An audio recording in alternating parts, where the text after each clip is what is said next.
जय भवानी। आप सभी साधकों का स्वागत है कर्मयोग साधना यूट्यूब चैनल पर। नवरात्रि के इस पावन अवसर पर माता रानी आप सभी पर अपनी असीम कृपा बरसाएं। साधना का मार्ग बहुत गूढ़ और रहस्यमय होता है। यह केवल मंत्र जप या विधि विधान भर नहीं है, बल्कि यह आपके जीवन का अनुशासन है, आपके आचरण का सत्य है। जब आप सही नियमों के साथ साधना करते हैं तो माता की कृपा तुरंत ही आपके जीवन में उतरती है। लेकिन अगर साधना के साथ साथ हम अपने आचरण पर ध्यान ना दें तो वही साधना हमारे लिए विनाश का कारण भी बन सकती है। इसीलिए आज हम इस चर्चा में विस्तार से समझेंगे कि साधना के मार्ग पर चलते समय किन बातों का ध्यान रखना चाहिए और क्यों हर साधक को अपने जीवन के हर छोटे बड़े कर्म पर विशेष सावधानी बरतनी चाहिए।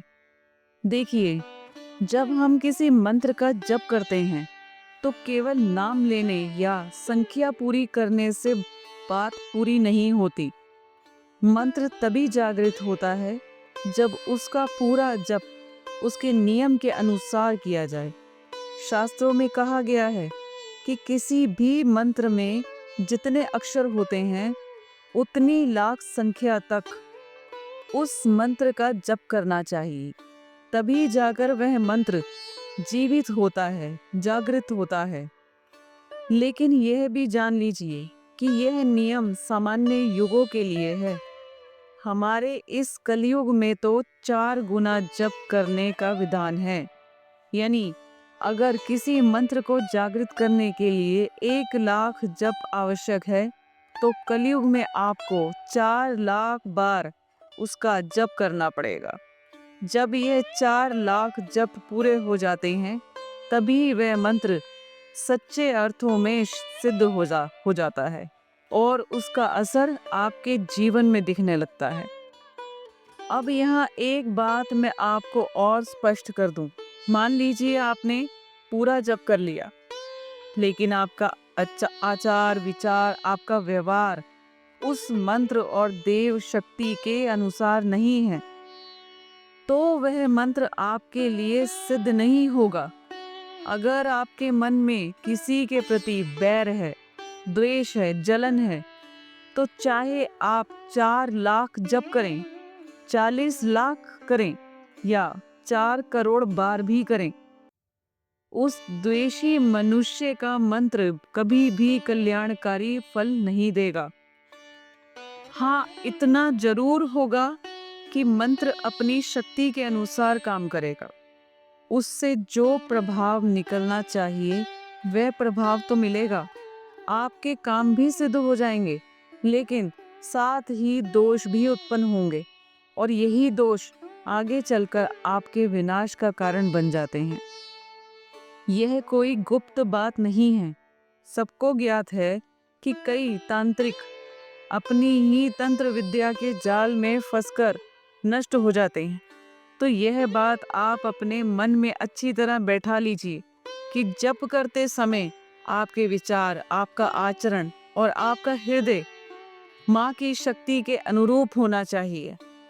अब मैं आपको बताती हूँ कि जब आप माँ भगवती दुर्गा के एकाक्षरी बीज मंत्र का 4 लाख जप कर लेते हैं तो उसके बाद आपके जीवन में क्या होता है।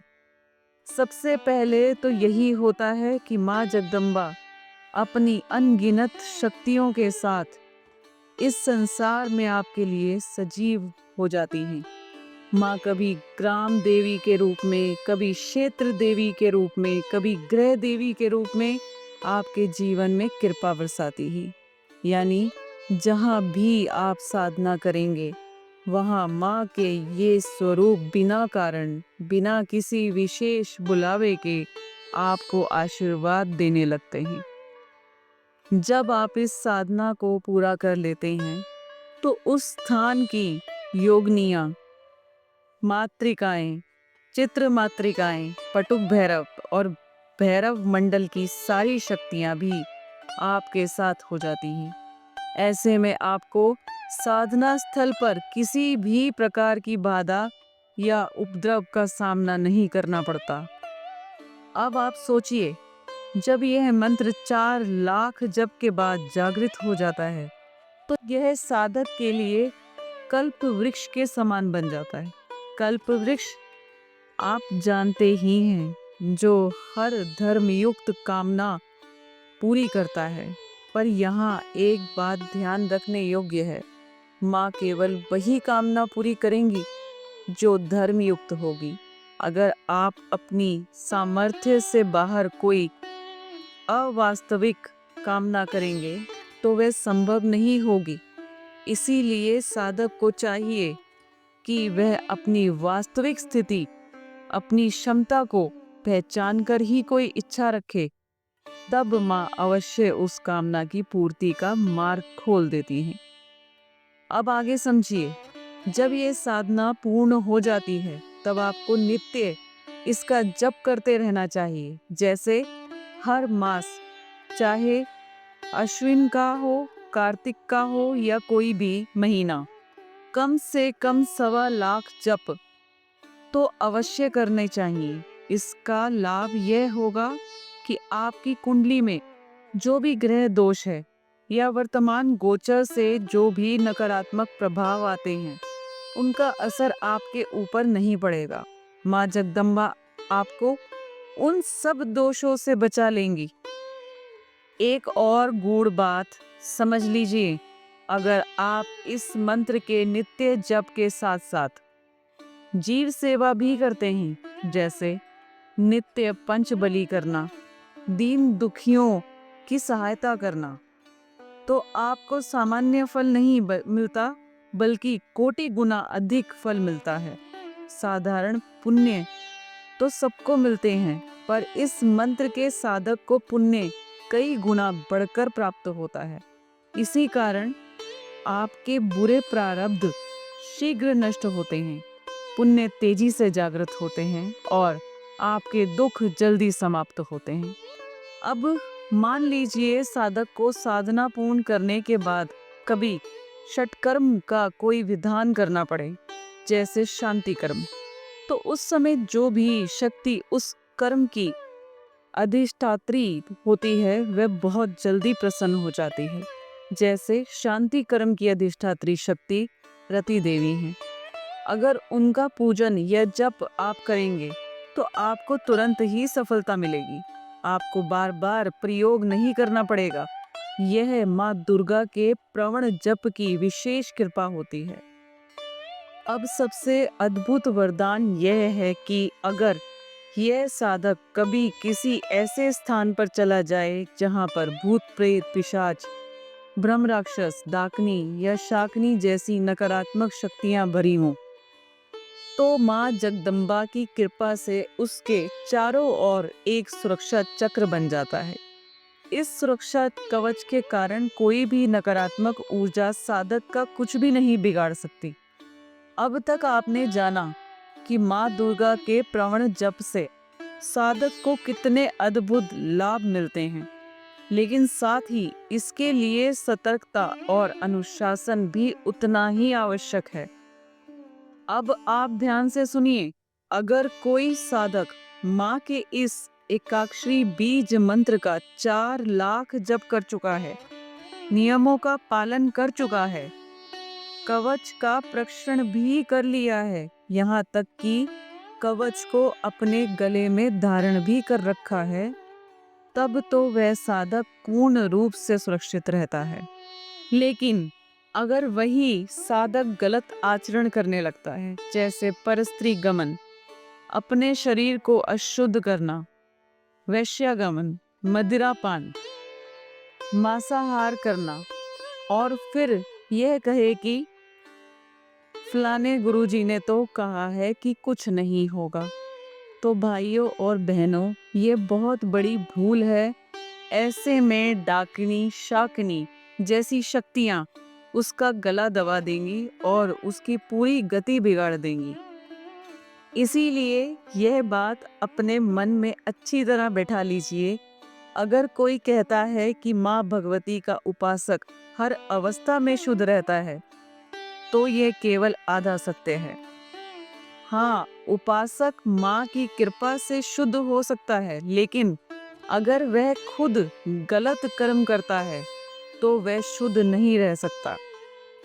अब आप ही सोचिए, अगर कोई व्यक्ति वैश्यागमन कर रहा है और कहता है कि हम तो कोलाचार के साधक हैं, इसमें भी हमारी शुद्धि है, तो यह केवल छलावा है। ऐसी दुष्ट व्यक्ति स्वयं तो भुगतता ही है, साथ में दूसरों को भी भुगतवाता है। इसीलिए साधक को तो सामान्य मनुष्य से भी 4 गुना अधिक सतर्क रहना चाहिए कि आप क्या कर रहे हैं, क्या पी रहे हैं, क्या खा रहे हैं, किससे मिल रहे हैं, किसका स्पर्श कर रहे हैं, आपका शरीर कहाँ और कैसे उपयोग हो रहा है। यह सब आपको बार बार सोचना और जांचना चाहिए। अब देखिए, अगर आपको आपके गुरुजी ने पूरा अभिषेक कर दिया है, आपको उनकी कृपा और आदेश मिल चुका है, तो उसके बाद तो आपको और भी अधिक धर्मयुक्त होकर चलना चाहिए। उस समय तो साधक को और भी सचेत रहने की आवश्यकता होती है। स्वच्छंदता और अनुशासन, इन दोनों का फर्क समझना जरूरी है। एक साधक के लिए अनुशासन सबसे बड़ा आभूषण है। अगर कोई साधक भी वैसा ही जीवन जीने लगे जैसा एक सामान्य मनुष्य जीता है, वही मदिरापान, वही परस्त्री गमन, वही दुर्व्यवहार, तो फिर साधक और साधारण में क्या अंतर रह जाएगा? सोचकर देखिए, अगर एक सामान्य व्यक्ति भी मंदिरा पी रहा है और एक दीक्षित साधक भी वही कर रहा है, तो फिर उसका चरित्र और उसका आचरण किस प्रकार दोष मुक्त रहेगा? दोष तो दोनों पर आएगा, लेकिन ज्यादा दोष किस पर लगेगा? वही साधक जो खुद को महासाम्राज्य अभिषिक्त कहता है। इसीलिए आप इस विषय पर गहराई से सोचें और सावधान रहें। कहीं ऐसा ना हो कि कल को कोई आपको बढ़ावा दे और कहे यह सब करने में कोई हानि नहीं, तो समझ लीजिए वह आपके विनाश की ओर ले जा रहा है। आप साधना में बहुत मेहनत करते हैं, श्रम करते हैं, धन खर्च करते हैं, तप करते हैं। अब अगर इतना सब करने के बाद आप गलत आचरण कर लेते हैं, तो यह साधना आपके उत्थान का नहीं बल्कि पतन का कारण बन जाएगी। इसीलिए इन सब विषयों में हमेशा सावधान रहना है।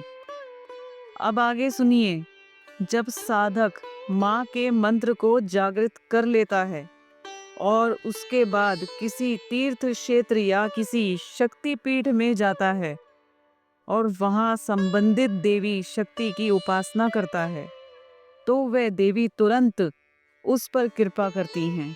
यहाँ तक कि अगर साधक बलिपीठ के पास बैठकर इस मंत्र का बार बार प्रक्षण करता है, तो कई बार माँ की शक्ति प्रत्यक्ष होकर अनेक रूपों में आकर उस साधक पर कृपा करती है। लेकिन यहाँ एक बात और ध्यान देने की है। जब शक्ति प्रत्यक्ष होगी तो वह ऊर्जा बहुत प्रबल होगी। साधक का सूक्ष्म शरीर और उस ऊर्जा को सहन कर पाए, इसके लिए भैरव जी की साधना करना अनिवार्य है। इसलिए मैंने पहले भी कहा था कि साधना से पहले बटुक भैरव जी की उपासना, उनका अष्टोत्तर नाम का जप अवश्य करना चाहिए। यह सामान्य सा विषय नहीं है, बल्कि साधक के लिए बहुत ही आवश्यक शर्त है।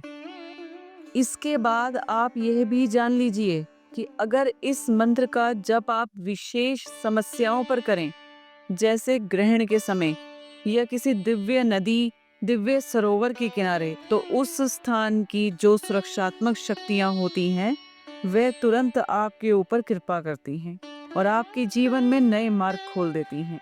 यही कारण है कि इस मंत्र को कल्प वृक्ष समान कहा गया है। जब यह मंत्र जागृत हो जाता है तो आप जो भी धर्म युक्त कामना करते हैं उसकी पूर्ति के मार्ग में भी अवरोध हैं वे तुरंत नष्ट हो जाते हैं। और केवल यही नहीं, साधक के मन में अगर कोई नकारात्मक प्रवृत्ति, कोई अधर्म की सोच आ भी जाए तो माँ की शक्ति उसे तुरंत ही नष्ट कर देती है।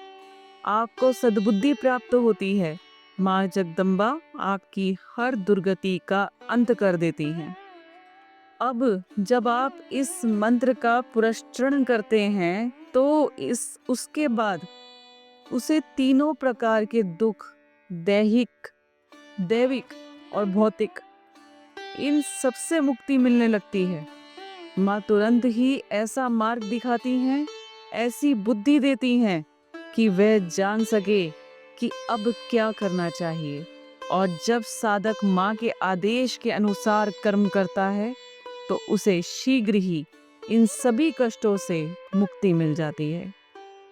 यही है माँ दुर्गा के इस प्रवण जप की सच्चाई। यह साधक को शक्ति भी देता है और सही मार्ग भी दिखाता है। लेकिन शर्त यही है, आपका आचरण शुद्ध हो, आपका व्यवहार धर्मयुक्त हो और आप पूरी श्रद्धा से माँ की शरण में हो। तभी यह साधना आपके जीवन में वास्तविक फल देगी। तो आपने देखा कि साधना केवल मंत्र जप तक सीमित नहीं है। यह एक जीवन शैली है, एक अनुशासन है, एक सच्चा मार्ग है जो हमें माता की शरण में ले जाता है। अगर हम अपने आचरण को पवित्र रखें तो माता जगदम्बा तुरंत ही कृपा बरसाती है और हमारे मार्ग की हर बाधा स्वयं ही नष्ट कर हो जाती है। इसीलिए मैं आप सबसे आग्रह करती हूँ कि साधना करते समय हमेशा अपने आचरण को शुद्ध रखें, अपने मन को निर्मल रखें और अपने जीवन को नियमों के अनुरूप ढालें। याद रखिए, माता की साधना वही फल देती है जब साधक सच्चे मन से, शुद्ध आचरण से और नियमों के पूर्ति जीवन को नियमों के अनुरूप ढालें। याद रखिए, माता की साधना वही फल देती है जब साधक सच्चे मन से, शुद्ध आचरण से और नियमों के प्रति पूर्ण निष्ठा से जुड़ा हो। जय भवानी।